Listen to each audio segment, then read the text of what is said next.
Кудалар, как правило, они с первых дней нормально общаются, созваниваются, а наши как будто чужие. Может, ты поговоришь со своей мамой, а?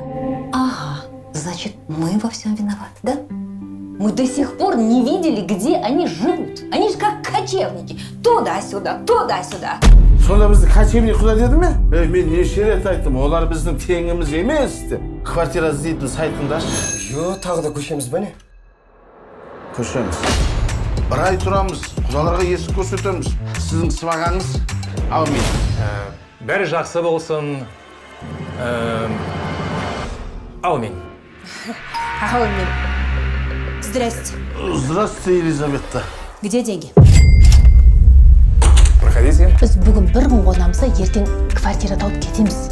Наш дом – это… Наш дом. Той, сразу айтып қойын, квартираға мен бармаймын. Красавчик.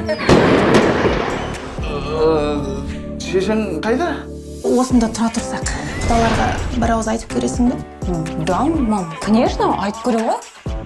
Өзі бір түрлі адам қойған бұтта.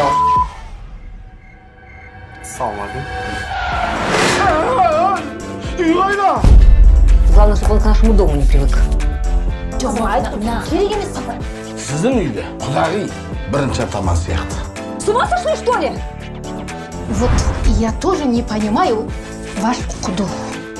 Поплаваем в бассейне? Давай. Мыналарым қуат екен ғой. Қалай? Құда.